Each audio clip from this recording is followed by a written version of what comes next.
Some Implications of the Question of Disengagement from Imperialism by Walter Rodney. In this essay, Walter Rodney reflects on The Silent Class Struggle by Isa G. Shivji, published in Dar es Salaam in Tanzania in 1974, as the development of Ujamaa in Tanzania progressed as an African socialist system. In Part 1, Shivji discusses the neo-colonial mode of production, about which no comment shall be offered here except to say that the basic premise can scarcely be disputed. He is saying that poverty and underdevelopment are caused by the drainage of wealth in the direction of the developed capitalist nations, and that political independence in any given colony does not halt the process of exploitation, which is essentially economic. That position is not new, and Tanzania has in effect given it full support in the Arusha Declaration, which outlined certain steps to be taken to block the outflow of wealth through foreign capitalist exploitation. The Department of Development Studies of the University of Dar es Salaam has graphically illustrated the role of the Arusha Declaration in the economic sphere in the diagram. So this is the diagram that Rodney is speaking about that's been created in Isa Shivji's Silent Class Struggle in Tanzania, and it's meant to represent both before the Arusha Declaration and after the Arusha Declaration. What is centered in both of these is the surplus product of Tanzania, and we can see that there are three effects that result from the surplus product. One is the consumption of surplus product, the leakage of it internationally, and what is left for development. In the first section of the consumption of the surplus product produced out of Tanzania, we have a high level of consumption for wabenzi. Wabenzi is a Kiswahili term for those who have Mercedes-Benz, so be the local comprador bourgeoisie or the local neo-colonial class.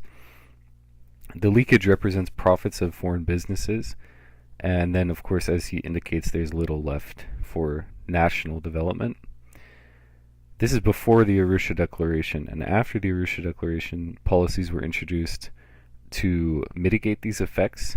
So as he indicates, the surplus product, which is over and above basic needs, the national production of the country, is increased, and now because of, as he indicates, because of leadership conditions and salary cuts, which meant Julius Nyerere and other leaders in Tanzania taking a reduction in their own standard of living, there's more modest consumption of the surplus product, in particular by the wabenzi or national comprador or neo-colonial bourgeoisie has been reduced. There's less leakage as well, has been reduced by half, Shivji indicates, and that is particularly by the nationalization of industry and the increase in public enterprise. Part of this would also have been the Ujamaa system, where communes were introduced and production was centered on a more local level. And then, of course, there's more investment in a productive capacity as part of the Ujamaa system as well. Development has been, more is allocated for development. So this is Rodney's reflections of Shivji's proposition, taken also and developed by the Department of Development Studies at the University of Dar es Salaam, around how the Arusha Declaration and its policies could have induced disengagement from imperialism, national development, something perhaps similar to a delinked economy. Shivji's invaluable contribution is his frank assessment of the extent to which the restructuring of the economy has really been taking place as envisaged by TANU, the Tanganyika African National Union, and as represented in that diagram. The key notion is that of disengagement. The editors of Cheche state in their preface to the original edition of Shivji's paper that, quote, by disengagement it is not meant total isolation, but reduction of economic dependency, elimination of surplus outflow, utilization of this surplus for construction of nationally integrated economies, equitable cooperation with friendly socialist countries, and mobilization of the masses for rapid development and defense. Nationalization is one method of initiating this disengagement, but it has been shown by studies elsewhere that the benefits of nationalization are not as self-evident and automatic as they are sometimes thought to be. Shivji provides convincing and disturbing evidence of the ways in which the policy of nationalization of foreign enterprises in Tanzania has been deprived of much of its sting. To attempt to cut the tentacles of imperialism finds a contradiction in joint ventures with subsidiaries that can ultimately be traced to the giant multinational corporations like Anglo-American, Metal Box Company, Imperial Tobacco Company, Nestle, etc. The attempt to cut down on net outflow finds a contradiction in the expensive management contracts. The attempt to change the pattern of investment finds a contradiction in the rise of what Shivji calls the economic and political bureaucracy, who continue to direct surplus unduly in the direction of non-essential consumer goods and services. One could also partially explain some shortcomings as unavoidable necessities owing to the relatively weak bargaining position, but no amount of wishful thinking or pious statements can cover over the major problems which Shivji has exposed. They have to be recognized as problems before solutions can be devised. One must also commend Shivji for not inventing classes where they do not exist, a tendency of mechanistic Marxists. His class struggle is on the international plane. That means that the European, North American, and Japanese capitalists stand on one side, and the workers and peasants of Africa are on the other. The weapons in this battle are ideological, and they are structural in the sense that the workers, peasants, and progressive petty bourgeoisie have to devise a variety of new structures which will replace the old, the national corporations to replace private firms, worker self-management to replace elitist managerial separation from the working class, Ujamaa villages to replace individualistic and potentially capitalist farming, self-reliant schools to replace colonial institutions designed to alienate students from their peasant parents. In contrast to Southeast Asia and Portuguese Africa, we do not hear the staccato sound of machine gun fire, and therein lies the justification for speaking about the silent class struggle. Nevertheless, Shivji's generalizations are sometimes rather loose. He holds that the fundamental contradictions in Tanzanian society are to be found in the content and nature of the relationship of Tanzania's economy with international capital. It would be more accurate to say that the content and nature of the relationship of Tanzania's economy with international capital, both in the past and at present, has given rise to the most decisive contradictions within Tanzanian society. That refinement is not a mere ideological nicety. It is absolutely necessary so that one proceeds to discern which are the decisive contradictions internally, and how their resolution would in turn break the stranglehold of external capital. Because it is clear that the slow rate of disengagement of the Tanzanian economy from the imperialist world economy is partly due to internal blockages of a political ideological nature, apart from whatever manipulations the imperialists are up to. The Tanzanian reader should ask, what are the reflections of the international class struggle on the local scene? Shivji comes close to home when he begins to discuss the petty bourgeoisie, though unfortunately this crucial question is dealt with only in the last few pages, and the analysis is far from adequate. Many people find the term petty bourgeoisie to be pejorative and abusive because of its association with the bourgeoisie, the exploiters of the world. But a case can be made for its continued use as a non-abusive analytical term, describing a local social stratum that lives in a privileged manner in a colonial or post-colonial society. Amilcar Cabral has spent a great deal of time in analyzing strata and substrata in Ghanaian society with the functional aim of advancing a national revolution by any means possible.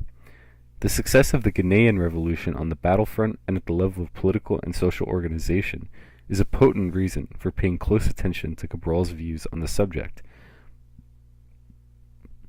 He considers the petty bourgeoisie not as a decadent stereotype, but as a stratum with various possibilities, and he includes himself. Cabral was concerned with evaluating the nationalist capacity of the petty bourgeoisie, as well as their revolutionary capacity for the post-independent struggle. He speaks about a revolutionary petty bourgeoisie, meaning that section which has joined the liberation struggle, and is already carrying it forward in the direction of socialist reconstruction in the liberated zones. In other words, the African petty bourgeoisie stratum includes Shivji, the other TYL, or Tanzania Youth League, comrades at the university, and most of the national leadership in Tanzania, irrespective of political convictions. Sections of the petty bourgeoisie have broken with their mentors, and individuals within the group have at various times wholly or partially opposed the external and local capitalists. Shivji puts forward two situations where the petty bourgeoisie allies itself with what he calls revolutionary forces. The first is in the struggle for national independence, and the second is, quote, where the political power has been won by a socialist revolution, thereby cutting all links with the international bourgeoisie. The first situation was found in the national independence movement in Tanzania. A significant section of the petty bourgeoisie, together with the workers and peasants from whom they sprang, constituted a revolutionary force represented by TANU. The second situation, however, definitely does not apply to Tanzania. We cannot expect a socialist revolution to cut the links between the petty bourgeoisie and international capitalism all in one go. The socialist revolution here must to some extent be preceded by the cutting of the links. While viewed from another angle, the very cutting of the links over a long period of time constitutes a facet of the revolution. Shivji is undoubtedly aware of the fact that for the socialist revolution, a smaller proportion of the petty bourgeoisie are initially prepared to join the workers and peasants than was the case with the national revolution for political independence. One must take this rift inside the petty bourgeoisie as the point of departure for political action. It is not a question of revolutionary forces against the petty bourgeoisie, but of a struggle within that social stratum, which is called the petty bourgeoisie, and which includes the economic and political bureaucracy, whose actions are most relevant to the question of disengagement from the imperialist economy. It is very crucial to try and understand why the bureaucracy is so slow in disengaging, why it continues to rely on advisors from the very capitalist firms, not just countries, and why it has not given absolute priority to consumer necessities and capital projects.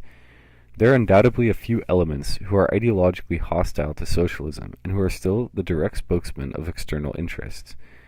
There are many more who are indifferent and intellectually lazy, and since they are not committed firmly to change, they too are unwitting allies of anti-Tanzania forces.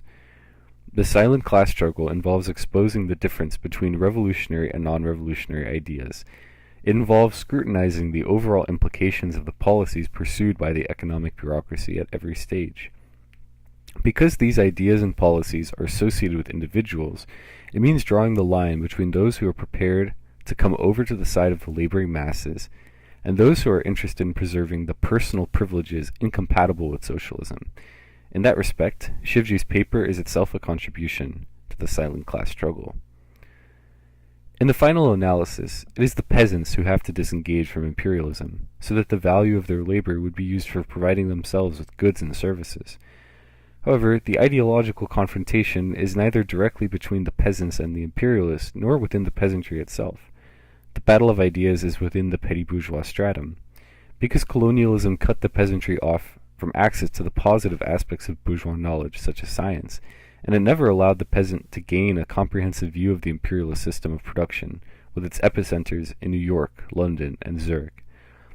However, the educated African was allowed insights into those matters, mainly so that he could function in the intermediary zones between the peasant producer and the capitalist. The role of the progressive African intellectual is to go beyond the bounds which capitalism imposed and to penetrate the very essence of the system. Shivji presents a chart vividly showing the internal ramifications of the local companies entering into partnership with the NDC. This is not secret information, but it requires initiative to seek it out, and the international bourgeoisie is not pleased when we view this type of information and discern its implications. Elements within the local bureaucracy are not pleased either. It is up to them to decide whether they want to retort with rationalizations or whether they want to join in an honest search for the way out of our predicament of underdevelopment and dependence. From the viewpoint of a progressive, the ideological struggle takes the form not only of resolutely contending against erroneous ideas at large in the society, but also that of constantly and critically examining one's own position. That is why this review of Shivji's paper is a necessity, so that collectively a progressive tendency can establish itself, complete with its own critical apparatus for self-correction. Capitalism is dying.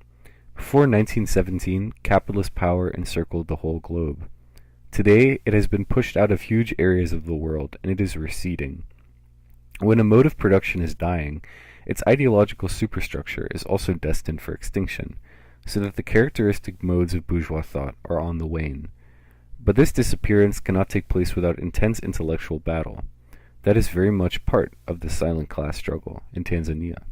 No revolutionary doubts that the eventual outcome of this silent class struggle in Tanzania and in Africa will be victory for the workers and peasants, and it follows that the victory of ideas will be won by progressive tendencies allied to workers and peasants. It is the timing of the victory which is at issue, and one of the most crucial factors affecting that is the extent to which sections of the petty bourgeoisie attach themselves to and actually transform themselves into workers.